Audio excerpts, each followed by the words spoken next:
welcome to another episode of Pleasure Pulse. I'm your host, Roma Richardson, and I'm so happy to have you with me here this evening.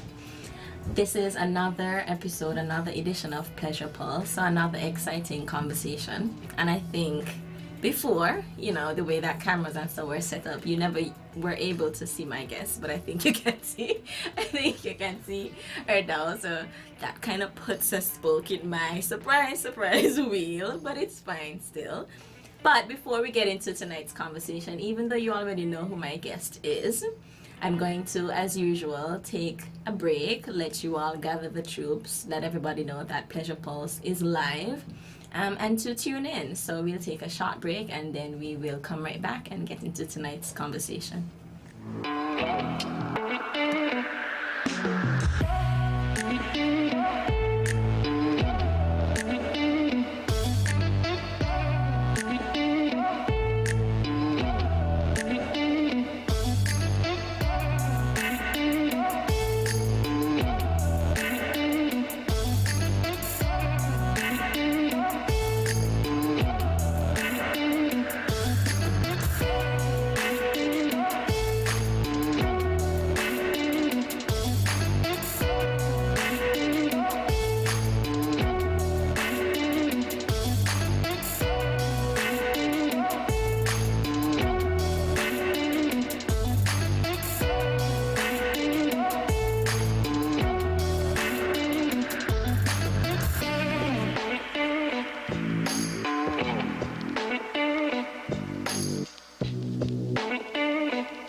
Hi, we're back and you're tuned in to Pleasure Pulse on ZIZ Radio, on ZIZ on Facebook, and on ZIZ's YouTube channel. And I'm very happy to be here with you and to have you all join me as usual on Tuesday nights to talk about anything related to pleasure and sex. And tonight, if you've seen the flyer, and you probably have, especially if you're tuned in online, we are going to be talking about vaginal health and hygiene, and I have with me a doctor friend whom I'll let introduce herself. Yes. Tell them anything you want them to know about you. Okay, good evening. My name is Dr. Joanne Matthew, and I'm happy to be here tonight with Roma to have an interesting discussion tonight on vaginal health. Thank you. Thank you so much for accepting my invitation. You've been on my list of guests since the show started. Maybe I never communicated that to you, but in my mapping I was like, okay, Joanne is one of those folks for sure, because I think aside from your medicine or doctor perspective, you have a very wise and informed social, cultural perspective too, which I appreciate. So it's a conversation where we could talk about the medicine, but we could also talk about the culture and the attitudes towards the medicine and things like that. So props to you. Thank you for accepting my invitation and thank you for being here tonight. So before we begin our conversation about vaginal health and hygiene, and it's one that I have been thinking about for a while, I feel like every now and then, especially if you are online, some conversation pops up about women's vaginas, whether it's about some smell, whether it's about perceived looseness, whether it's about number of bodies and things like that. And it's oftentimes about health and hygiene related things, and a lot of times the conversations are filled with a lot of misconceptions and misunderstandings about what vaginas are, what vaginas do, how vaginas are supposed to smell, how we're supposed to care for them, and so on. So I remember there was an event maybe last month, and after that event there was this video that was going around about people coming to parties and women having certain smells and so on. And I was just like, oh, not this again. And then I remember there was this time in high school where, and you could kind of like map in different conversations just the gaps in information, the kinds of conversations that we should have been having that we weren't having when we talk about things like yeast infections and so on, to find out, because a lot of times they're talked about as very rare things, only to learn that they're actually pretty common. So in thinking about those things, I really wanted to have this conversation about vaginal health and hygiene, especially to dispel some of the myths and misconceptions around it. So first, before we get into it, let's do a crash course on vaginas 101. And I might have to like bring back you or somebody else, with like an actual model to show folks. So okay. I think recommend that you pull up something that you can see, search Google for like vaginal anatomy or something, so that you can watch the model as we go through. But be as, I suppose, clear as possible even without a model. So yeah, crash course on vaginas, vagina 101. Can you give us one? Okay, that's a good place to start, because a lot of the times when persons are talking about the vagina, they may not actually be talking about the vagina itself, but really the vulva, which is the outer part of the female reproductive system. So, understanding the anatomy is important, because there are some misconceptions there as well. So, for example, if you were to examine a woman's vulva, basically that is the area. If a woman was to open her legs, the area that you see, you will are more likely to see the man's pubis, which is the area with hair that people like to share, and then further down you will see the labia majora, the labia minora, and then if we go from top to bottom, the vulva also includes the clitoris, and further down the urethra, which is the opening to the bladder, and then further down, that's where you're actually going to see the vagina. The vagina is a little opening, a hole basically, and the vagina itself is a long tube that basically on the outside it connects from the vulva, inside it connects to the cervix. So sometimes we use the word vulva and vagina interchangeably, but technically they're not exactly the same thing. Yeah, thank you for that vagina 101. And I'm saying vagina because I feel like, it's sometimes easier and to say. I will use vagina to some extent here, even though sometimes I may be talking about the vulva, because I understand that, colloquially, in layman's terms, that's how people understand it. So is it okay to say, when we're talking, or should we say, for people listening, when we're talking about the vulva, we're talking about outside? Yes. And when we're talking about the vagina, we're talking about inside. Correct. Okay. And a lot of what we are talking about here is to do with the inside, which is the vagina.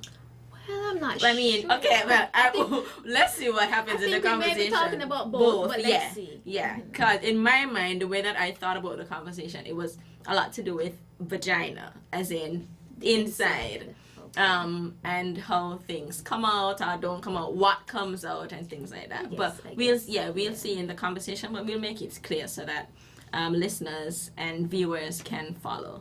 So you mentioned some of those. Well, you mentioned that there are oftentimes some common misconceptions, or some misconceptions if they're not common. Can you speak to what some of those are? Especially maybe you might have seen some in your practice, so I don't know.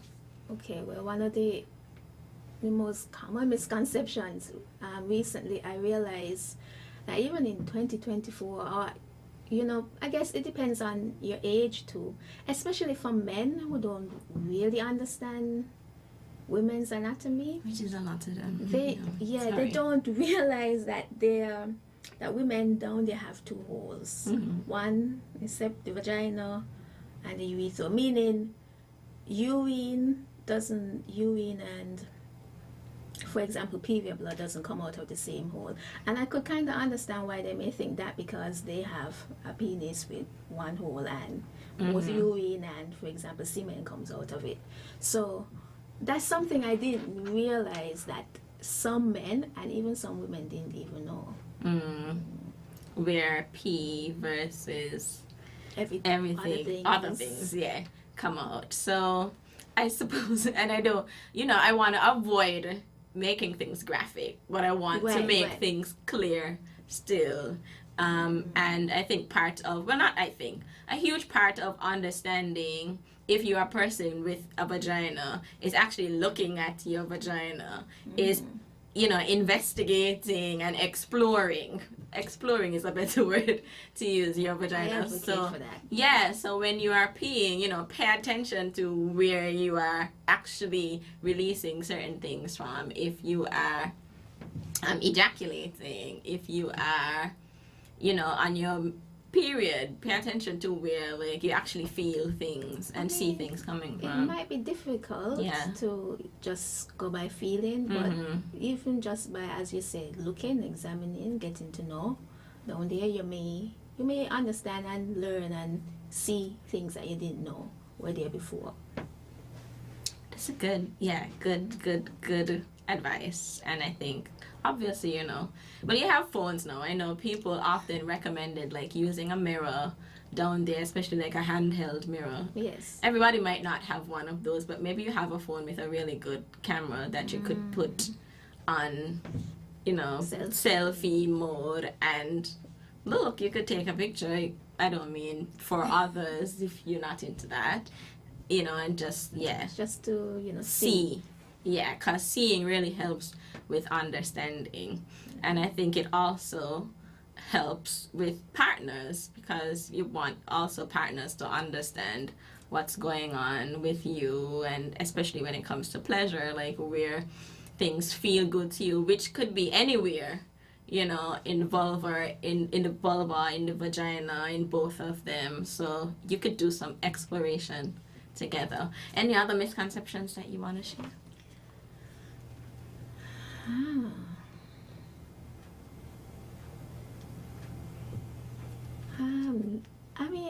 I have a few in mind, but I may want to hear what you... I'm here for you. So a lot of mine have to do with attitudes towards, but yeah, I definitely want to hear. I think that's all I want to pinpoint for now. Maybe later, depending on the conversation, we may touch on a few other things. Okay. In terms of misconceptions. Okay. And after we talk about misconceptions, getting clear on what the facts are in terms of what's healthy, what's normal versus what's unhealthy, or what might be cause for concern, what you might need to reach out to a gynecologist, a doctor for. And we're talking about specifically, and you could, talk about other things as well, but I'm thinking about odor, what's normal or not with odor, with discharge, discharge in general and discharge during sex, what's normal with dryness, amount of moisture, things like that. Can you tell folks? Okay. So I'm glad you brought up odor, because we can start there, because that also is another misconception, that some people feel that the vagina shouldn't have any scent at all, or that it should smell like roses. I'm not sure. That is roses don't even smell good. So, but go ahead. That's just my personal opinion, but go ahead. Right, so that is a common misconception, and because some people notice a particular smell, they try to mask it and try to come up with all kind of different methods, routines to try to completely eliminate the scent, and by doing that cause more harm than good. So it is important to know that vaginas do have a smell, and it is a normal scent. However, if it smells extremely unpleasant, if there's a foul odor, that is basically a red flag that something is going on, and you may want to see your doctor to get that checked out. So that's the first point about odor. I do have some points on my phone that I told you homework. So people come here with notes all the time. Yes, if you see me looking down. Are you still on odor? Because I had a question about odor. Sure, let's continue on odor, yeah. Because I think sometimes your odor does change when you're on your period, right? So talk about that. Right, so Odor, is that normal? Is that cause for concern? I guess it depends on what kind of odor is normal for on your period. Well, sometimes persons will know what is their regular odor, and they will know when something is off. I think a lot of women know, you may notice, when you urinate, even though you're wiping and everything, that may develop an odor. If you're sweating a lot, active throughout the day, that's another odor. If you're not cleaning, ideally you should clean the vagina or the vulva daily. And so you may notice, if you go a long time without cleaning, you may notice an odor. And as you say, on your period, coming on to the period, either the beginning or it's coming on down to the end, you may also notice an odor that disappears when your period has completely stopped. So those are, I guess, regular odors that come and go depending on what you're doing at the time. Yeah. But apart from that, some persons may notice they have an extremely unpleasant odor.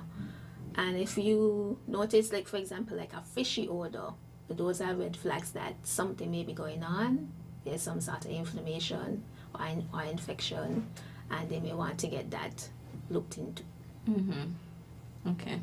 That's it for you. Or you want to go to your notes for now? odor? So you want to go to your notes or no? continue? We can continue. So what's normal in terms of discharge, like amount and appearance? Okay, so a normal discharge that we also call a physiological discharge is discharge that some women have. It doesn't mean there's an illness, there's an infection or anything going on.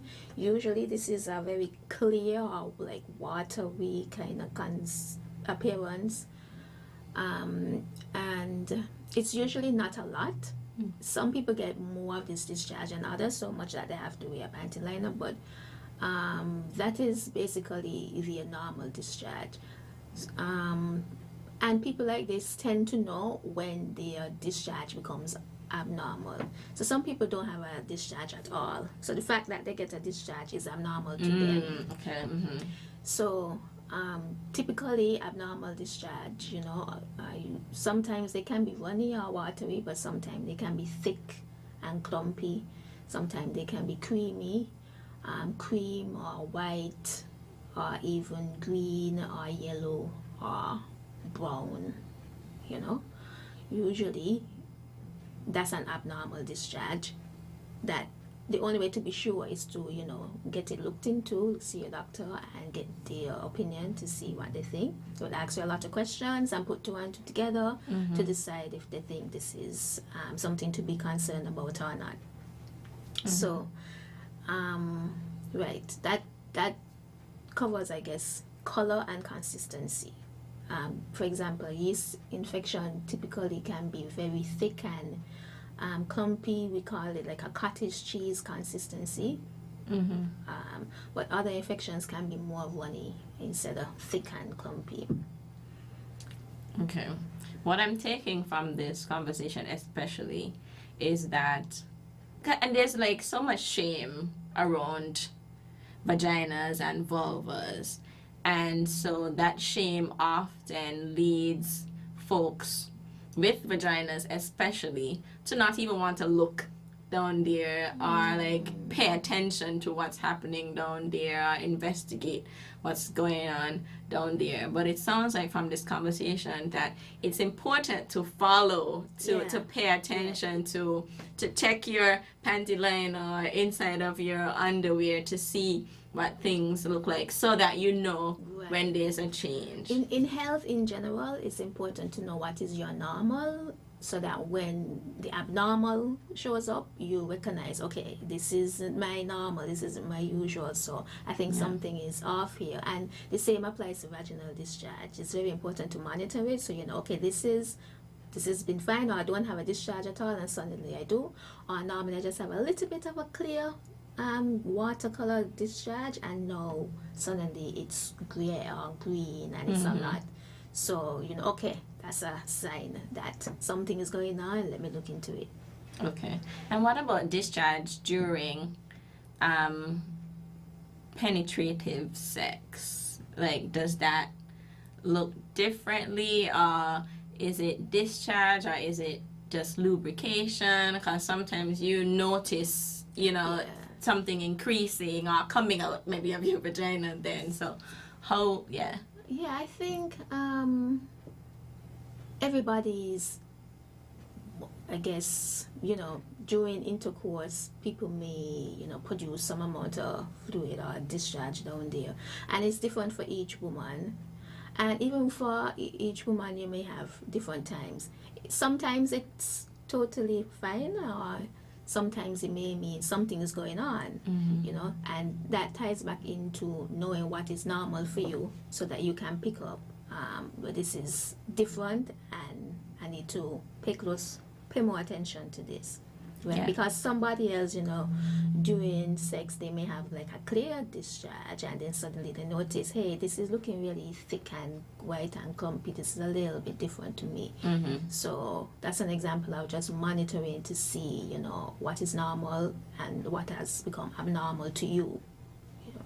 Yeah, and I think I said this earlier as well, but your partner, like the person that you're having sex with, can also be a critical, or is also a critical part, especially if it's somebody that you are having regular, well, repeated intercourse with. So they have kind of learned a sense of your normal as well. Yeah. So, yeah. And then going back on the cultural part of it, you know, I could imagine some people's partner may be the type of person who may be hesitant to say something because they don't want to offend the person. Yeah. But it is in their both of them interests to address it so that it can be checked out.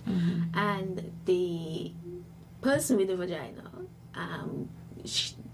they may also be offended if their partner, you know, points out something like that. But it's also important for them to recognize too that this is, you know, they're probably saying it, you know, because they're concerned, and, you know, just try to be receptive and, you know, use it as an opportunity to get yourself checked. Yeah, and this is also a good point about what we continue to talk about here in terms of communication. So that C word is something we use along with consent a lot, because I think there's definitely a way to tell a person that you're having sex with that you notice something different about their body. So ain't like, sorry, you know, I'm sure y'all nobody expected that.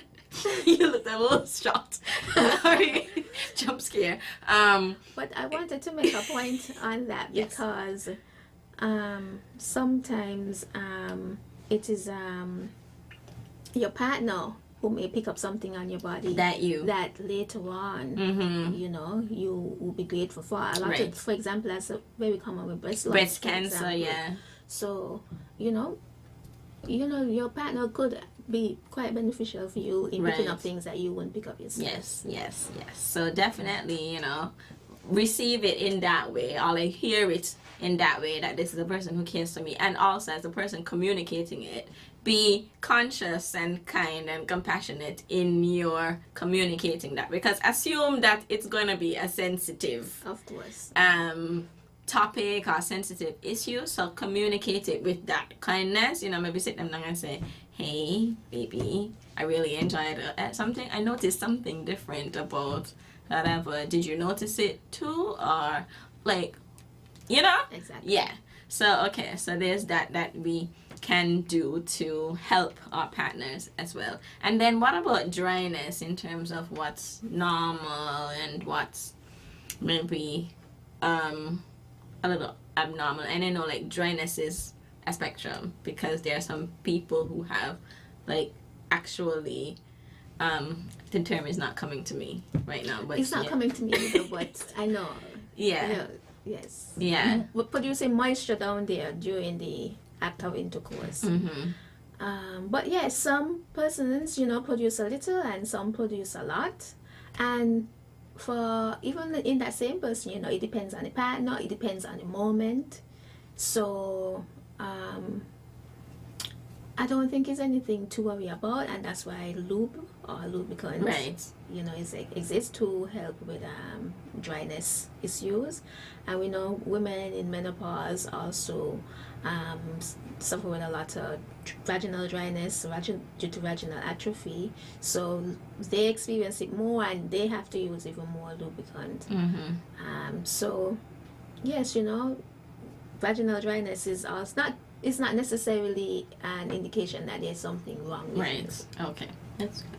And I think in all cases above too, whether the vagina is on the drier or not drier side, proper preparation is also very important to ensure, foreplay. Like, foreplay helps. Exactly. And it might not, like some folks, lube is still a good thing to have, even for folks who are flowing. But foreplay also helps as well. Okay. Produce a lot of liquid. Yeah. Okay. Let's take a short break here, and then we will come back and continue our conversation.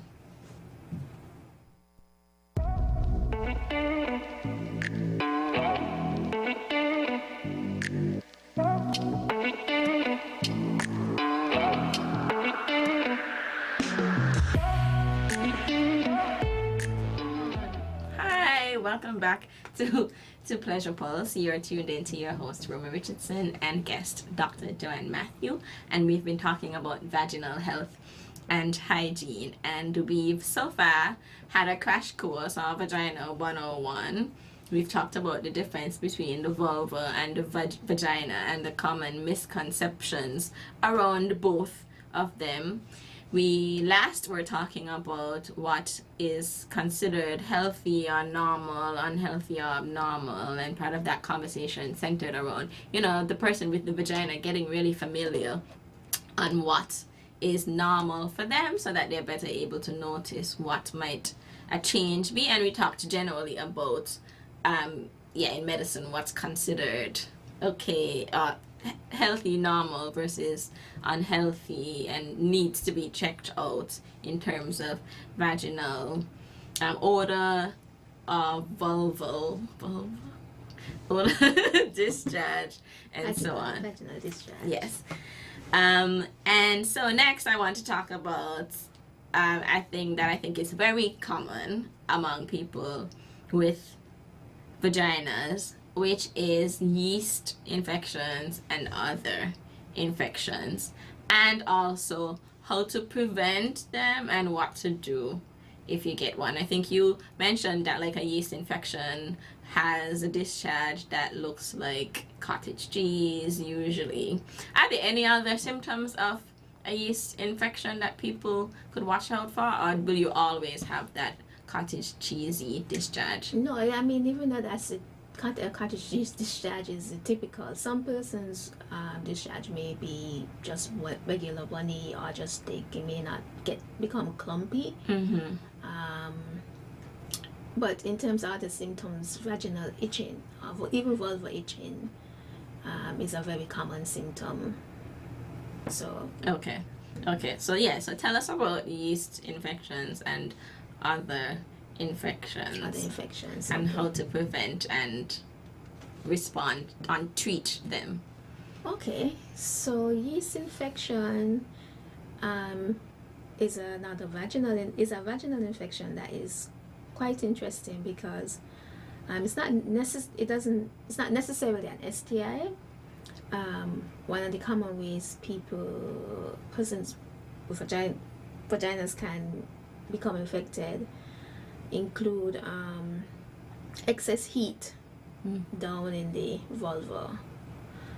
So especially for persons who wear very tight clothing, you wear tight underwear and then you wear tights, what we call like very tight pants. Mm-hmm. And then you may wear a skirt or a dress over that, or you may wear a very, very tight jean or other pants for a very long time and the place is hot. And that the excess heat down there can, increase your risk of developing a yeast infection. But sometimes some persons have also said that, having intercourse with certain persons, or if they're using a toy or something that's not clean, that could also trigger a yeast infection. So for some persons it's different for everybody. Right. So I think that's yeast infections. Mm-hmm. Other infections are usual. We can talk about bacterial vaginosis, which is another common vaginal infection, which is usually caused by an overgrowth of bacteria inside the vagina. So, bacteria live all over the body, but they live in balance. And, the vagina itself has a more acidic pH compared to other parts of the body. And so sometimes that balance, it becomes unbalanced basically. And then the bacteria, there's an overgrowth of bacteria there that basically leads to an infection, and persons with vagina can end up getting a discharge. Mm-hmm. This may or may not necessarily be sexually transmitted. In terms of the most common sexually transmitted infections, trichomoniasis is also a very common vaginal infection, which is basically an infection with a small parasite. That can also lead to a vaginal discharge as well, and sometimes a lot of itching. Outside of that, chlamydia and gonorrhea are also common. They too can also cause vaginal discharge. And even herpes, genital herpes, can also cause a vaginal discharge sometimes. Mm-hmm.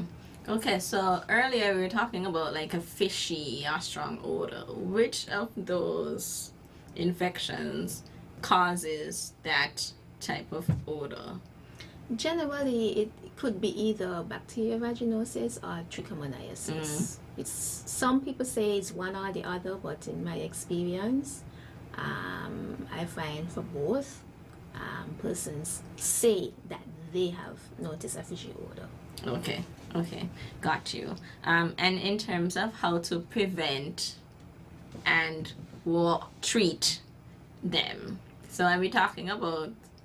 I want to talk about self-treating because that's a very important part of the conversation. Yes, and let's talk about prevention. And of course, let's talk about medical intervention. Okay. So, for most STIs, prevention would involve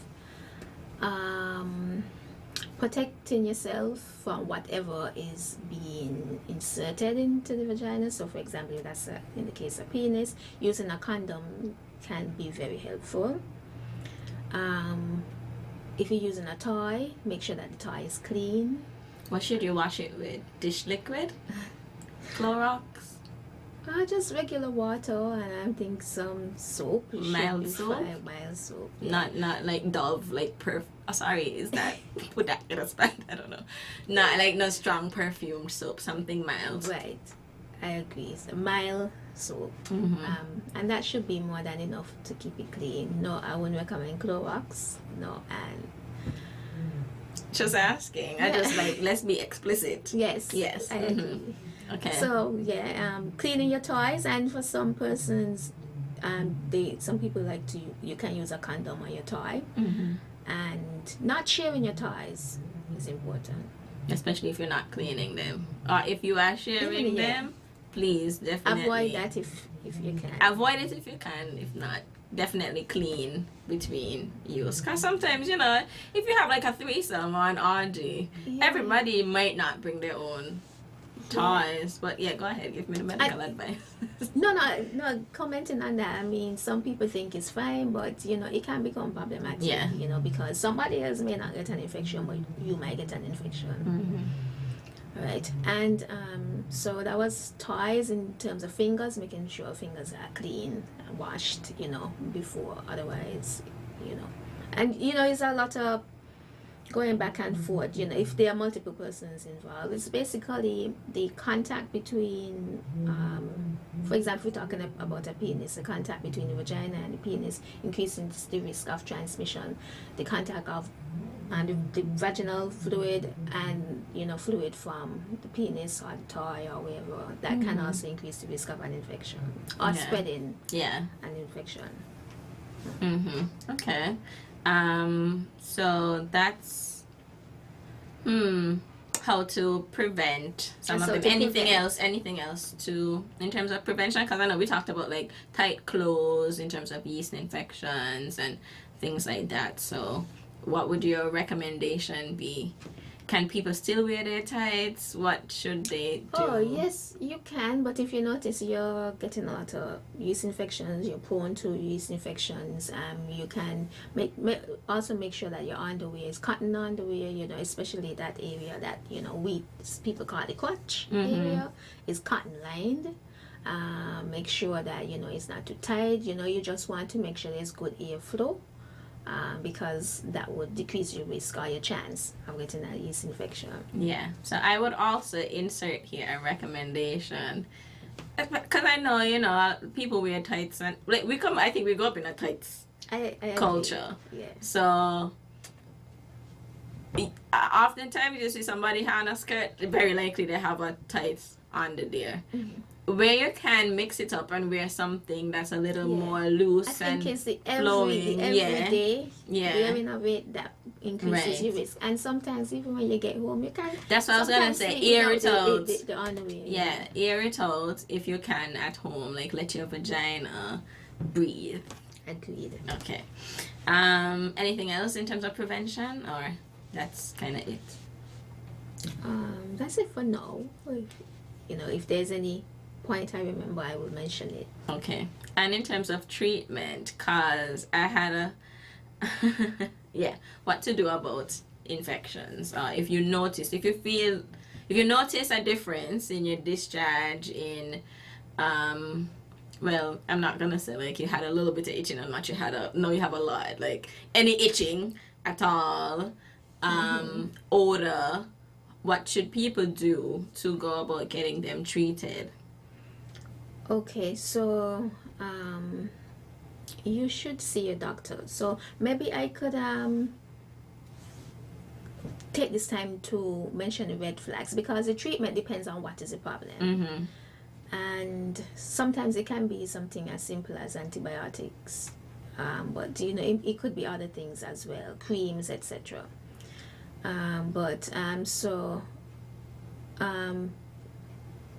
Let's talk about red flags that you may want to see a doctor about.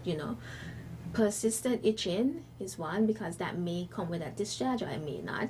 Okay. That may be something you want to look into. A persistent foul odor, that may not necessarily come with a discharge as well. So you may want to get that looked into. We mentioned abnormal changes in vaginal discharge already, so that's already given. Even things like pain during intercourse, that may also be a red flag.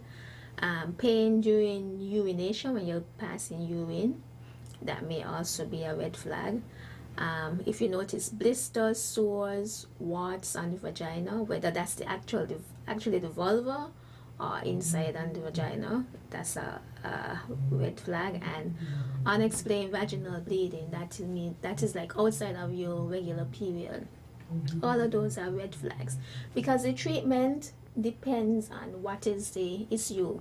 Because sometimes, I've seen patients who they present because they have a vaginal discharge, but they don't, because they're not watching down there, they don't realize the cuts and the sores down there. So other things may be going on, you know. Maybe they notice a discharge, but they pick up on the bleeding. Maybe it's not even a vagina problem. Maybe it's a cervix problem. Maybe they could have cervical cancer, you know. So, your doctor will try to put all these things together. So, depending on what is the problem, then we go.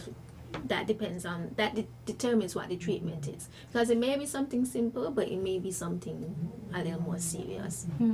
Okay, and let's move into self-treatment options, because I know that is also a big conversation. I was watching a video today, and I think it was like the feminine hygiene industry, like some billions of dollars already for the year. It's a big It's a huge topic, a big industry. It's a huge industry.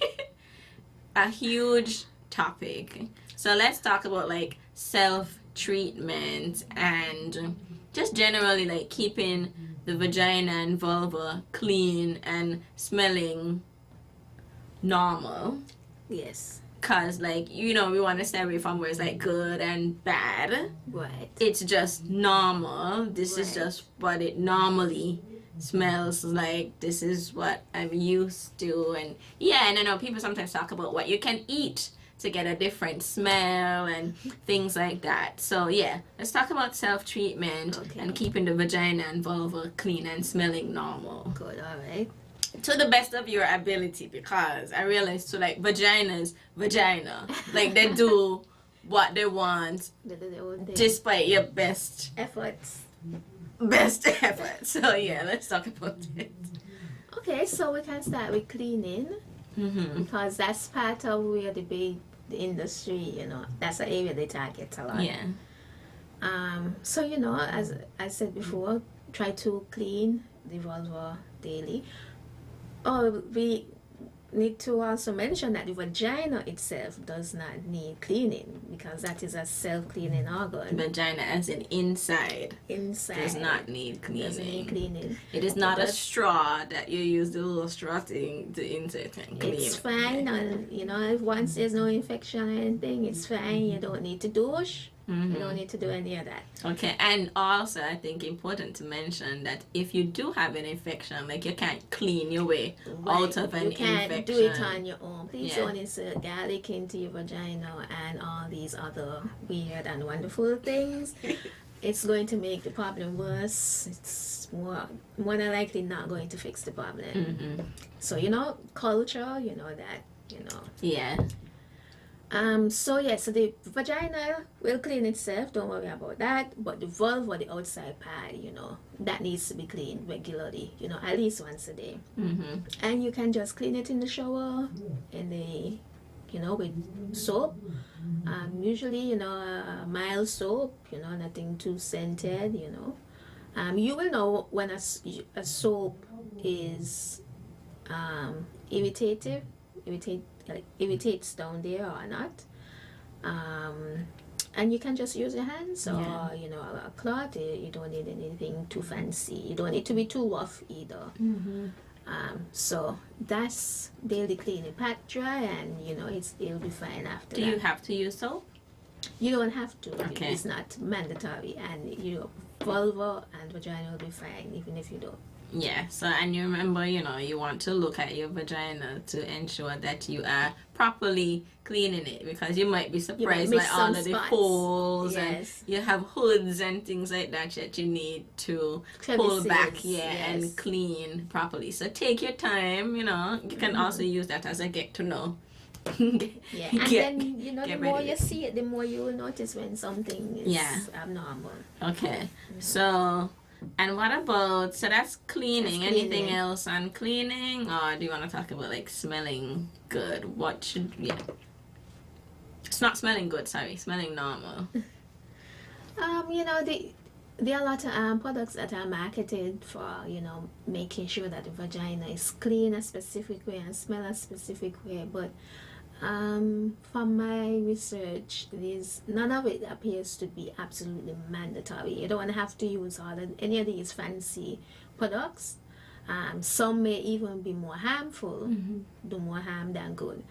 And so just regular water and a mild soap is more than enough. So if you see other women using it or other persons with vaginas using it, don't feel left out. It's not, you don't absolutely have to participate in any trend or use any kind of fancy women's hygiene product, as they call it. Yeah. And I think too, because I think sometimes we take for granted the levels to which people with vaginas might feel pressured to go to conform to whatever standards are being set by whomever. And that, you know, sometimes, especially if you are experiencing something that you never experienced before, especially if you are a young person and you're not used to having certain things happen with your vagina, you might feel pressured to like spray perfume down there or in there. You might feel pressured to use something that's like heavily scented to mask a smell that you're experiencing. But as Dr. Matthew said, you know, oftentimes that will make the problem worse. And it means too that not just the partners or the people who folks with vaginas are having sex with, but if you're a young person, your parent, you know, has to be in a supportive enough place where if something happens to your vagina, you need them to take you to the doctor to feel comfortable to say something is going on and I need your help here, because most young people can't go to like the dermatologist, not the gynecologist on their own, right? So like parents, this is also parents of people with vaginas, this is a call out or a call in to you too, to have conversations with folks and also make people know that if anything is going on that you have questions about, that if you can let me know and I will we can look into it together. Because I know I've definitely been there where like I have had to go to my mother, who has like helped me go to the doctor to get help for something that I was trying to figure out on my own. And I think sometimes it's such a private and personal area that it's like I don't want to tell anybody about. I don't want anybody to know that I am experiencing this, when you know a lot of them are very common. And I'm glad you mentioned that, so that you know any young person out there, at least under 18, who is listening, could you know be more encouraged that if you see something going on that you're not comfortable with, you know, speak out to your parent. And parents, if your child comes to you, you know, talking about a problem, you know, don't be scared and you know shy and embarrassed to take your child to the doctor to get it checked out. Right. And of course, you know, parents and guardians are trusted adults in your circle. And I think we've talked about this too on the show. It's like if you're not the one who is comfortable or who your child doesn't feel comfortable talking to about certain things, find someone who they feel comfortable talking to, whom you trust as well, because that's important. Because at the end of the day, what matters is people's health, right? And you don't want to, because sometimes the longer some issues sit, the worse they get, the more complicated to treat. And some things can become chronic as well. So you want to ensure that there is a safe environment for people to talk about any, you know, version or any space on the continuum of their state of health, right? So whether it's a picture of health or like, I'm not sure about what's happening here. Okay, do you have any final words for listeners or anything else you wanted to share in your notes? Sorry, go ahead. You know, time went so fast. Time flies when you're having fun. Yes. I think, you know, I don't want the point to miss me. You know, we got final points about vaginas. You know, making sure pap smears are important. Mm-hmm. Pap smears really take a sample of cells from the cervix that are sent to the lab and examined, really looking for signs of cancer, cervical cancer.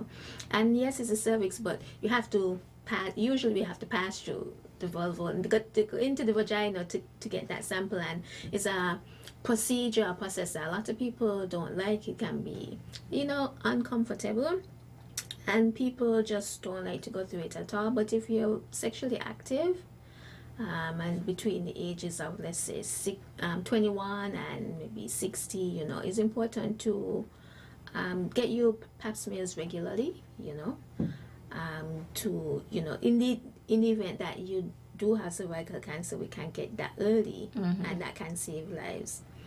And another point I wanted to make is about pelvic inflammatory disease, which is usually caused by chlamydia and gonorrhea. And why I want to mention it is because sometimes it can lead to infertility. So this starts with a simple basic a symptom can be a basic vaginal discharge that people just leave on the side, don't really pay attention, or sometimes the symptoms are so mild, but really and truly it can lead to inflammation, let's say, of the fallopian tubes, and with severe damage of the tubes that can lead to infertility. So some people may not want to take vaginal discharge seriously because but something like that may make you think, what, let me don't take it as a light situation, and make sure I get that, check it out, because years down the road you may regret it. So I think there was 2 points I at least want to share before we close. Yeah, and I think you can also plug that the clinics do pap smears. Yes, the clinics do pap smears for free, so you free go into the close by clinic and get a date and that time, and get it done, and go back for your results. That's also important. So you have no excuse. Okay, yeah, that free, and every time someone from the public health system, I think, comes here, they talk about or they remind folks of all of the services that are provided by the clinic. So definitely a pap smears, because pap smears can also detect like yeast and things like that as well. It's very common. So. Yeah, so do your pap smears and follow up with your and results. follow up with your results, because sometimes that's how people may know they have something like trichomoniasis, and they don't come back for their pap smear results, and they just continue and possibly spread it to others because they're unaware. So better to know, especially, and I think better to be sure, especially if you notice something, but maybe you're saying, I think you mentioned this too, it's not, it's just a discharge, or it's not. It's better to be sure, like, even if you confirm that it's nothing to worry about, it's better to be sure than not to know, and then later down bigger problem.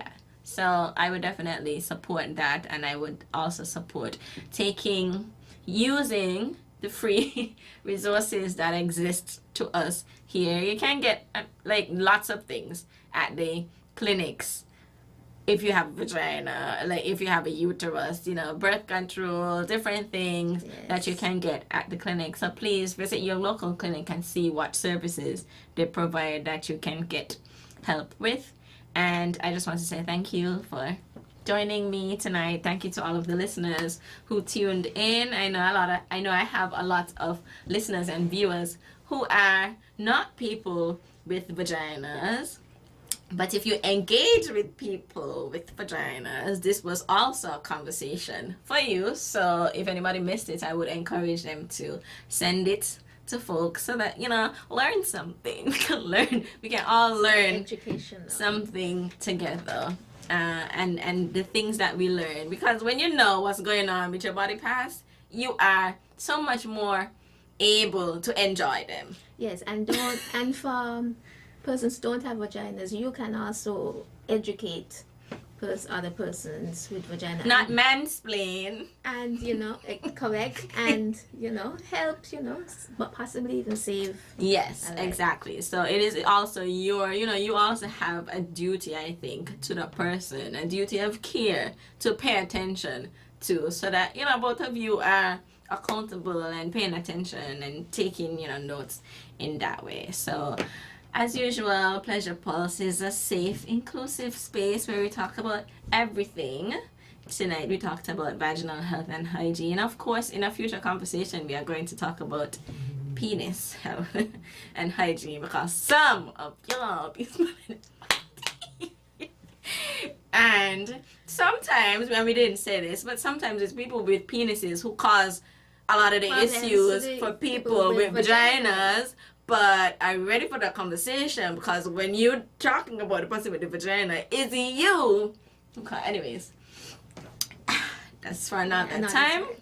So thank you all for joining me tonight. But I just wanted to end with that note, just to make sure it's clear. And I will see you all next Tuesday. Have a pleasurable evening. Bye.